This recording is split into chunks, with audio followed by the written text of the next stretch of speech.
also announced plans to negotiate the first tranche of a mutually beneficial multi-sector bilateral trade agreement by the fall of 2025.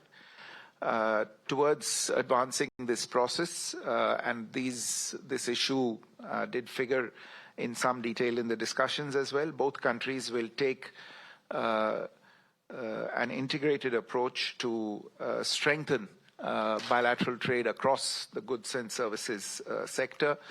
This will include themes such as increasing market access, reducing tariff and non-tariff barriers, and deepening supply chain integration between the two countries. There is also a renewed commitment to making greenfield investments in high-value industries in each other's countries, and you will see in the joint statement references to investments in excess of $7 billion made by Indian companies such as Novelis, Jindal Steelworks, Jubilant, and Epsilon. Defense, as was pointed out by both leaders, remains a very important area of cooperation in the strategic partnership between the two countries. The leaders announced plans to finalize a new 10-year framework for the US-India major defense partnership in the 21st century.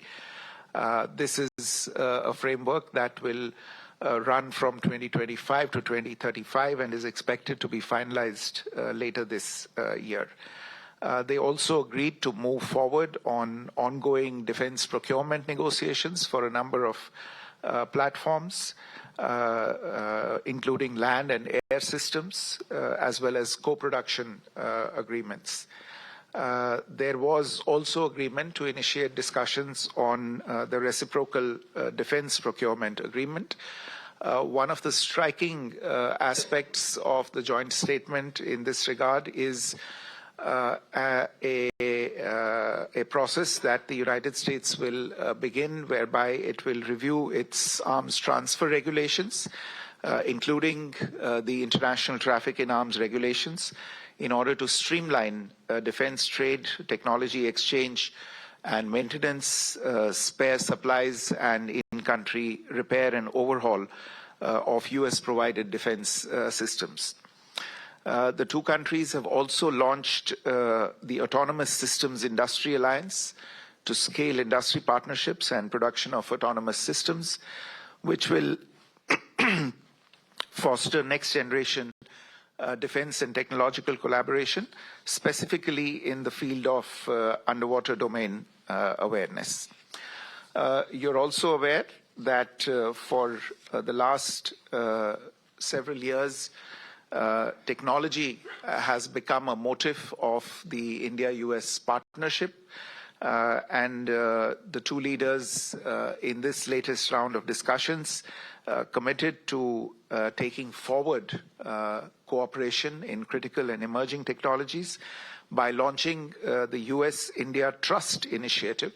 The Trust Initiative stands for Transforming the Relationship Utilizing Strategic Technology.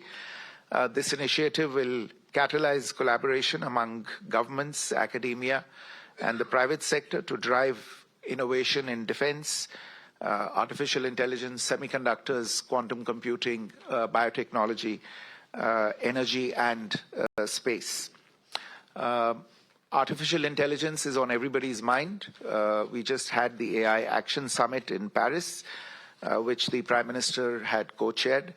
And in today's discussions, the leaders committed to bring Indian and US private industry together and conclude a US-India roadmap on accelerating AI infrastructure by the end of the year. Both the countries will work together to enable industry partnerships and investments in next-generation data centers, on access to compute and processors for artificial intelligence. The two leaders launched Indus Innovation, a new innovation bridge that is modeled after the successful Indus X platform for defense applications. Indus Innovation is meant to focus on space, on energy, and other emerging technologies. A new US-India cooperative program to recover and process critical minerals, a strategic mineral recovery initiative, has also been launched. Under the Trust Initiative, incidentally, the two sides will also address export controls, enhance high technology commerce, and reduce barriers to technology transfer between the two countries. In the energy area, this is a subject that has remained in focus in the bilateral relationship in the recent years. India is a significant buyer of US energy, and today's discussions covered a lot of ground on this particular subject.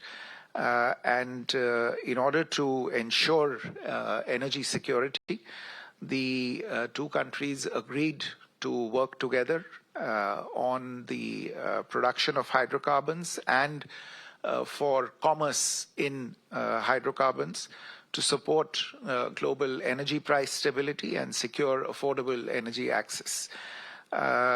In addition, there was agreement to realize the potential in the area of civil nuclear energy, building US-designed nuclear reactors in India, and taking forward that process also through large-scale localization as well as technology transfer. And of course, the two countries have been discussing for some time cooperation in small modular reactors, and that is again something that was flagged today. The obstacles in realizing this cooperation in previous years on account of some of the legal provisions that have remained in place in India have already begun to be addressed. You would have noticed the announcements that have been made in the budget in this regard. And we imagine that these progress on these issues will enable us to realize the promise of cooperation between India and the United States in this very important sector. A new partnership has been launched between the US National Science Foundation and the brand new Indian Anusandhan, which is the National Research Foundation, for deepening research linkages in critical and emerging technologies. There's an MOU that was signed between the NSF and the ANRF just a couple of days back to take forward this cooperation. On the people-to-people front, finally, you're aware there are nearly 300,000 Indian students studying in the United States, and the contribution of these students, especially to the US economy, was acknowledged in the joint statement.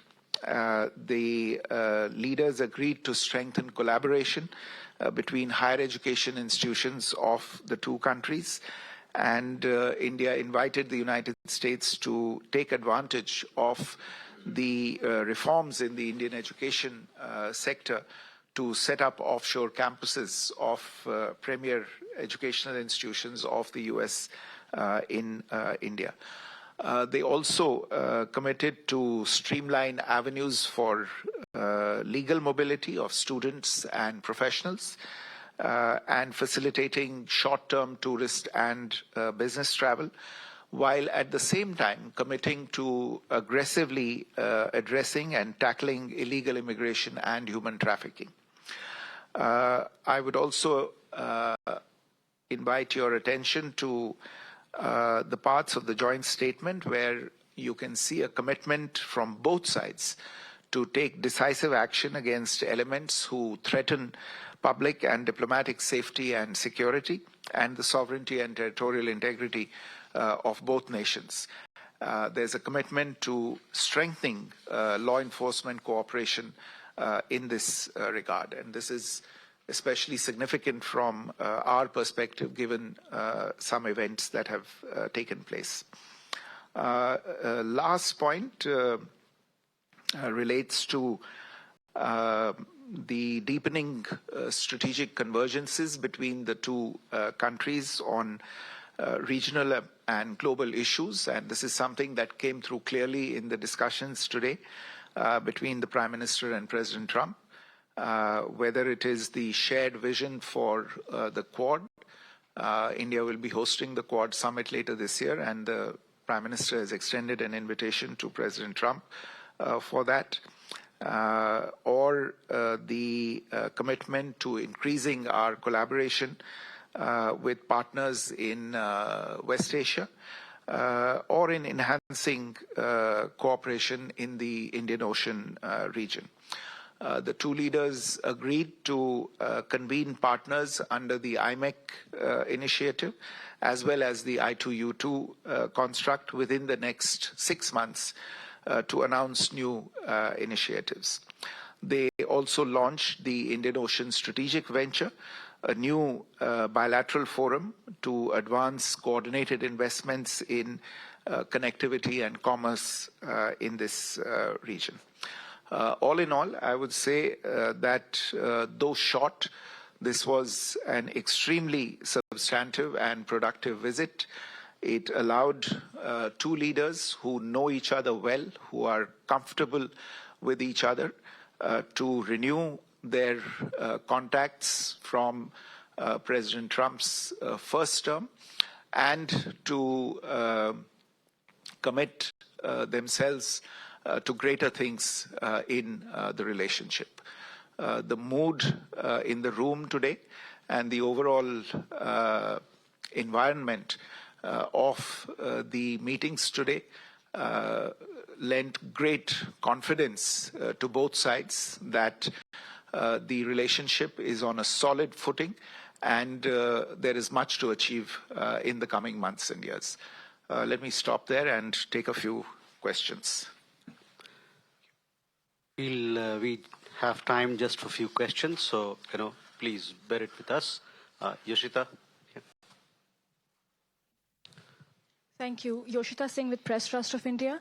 On the issue of the deportation of illegal immigrants, was that issue raised the way they were brought to India in the military aircraft and shackled?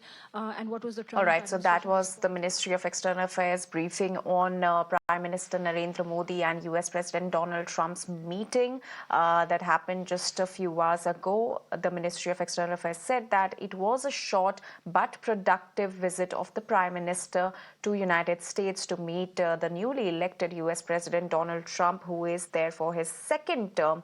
And there were a range of topics on which the discussion was held between the two leaders, from AI, space to defense. India and the US have decided to take a big leap in broad-basing their strategic ties in several critical areas. And Donald Trump announced after talks with Narendra Modi that Washington is paving the way to provide New Delhi with F-35 fighter jets as part of increasing military supplies by billions of dollars. And after holding wide-ranging talks with Prime Minister Modi, Trump said that there is a special bond between the two nations.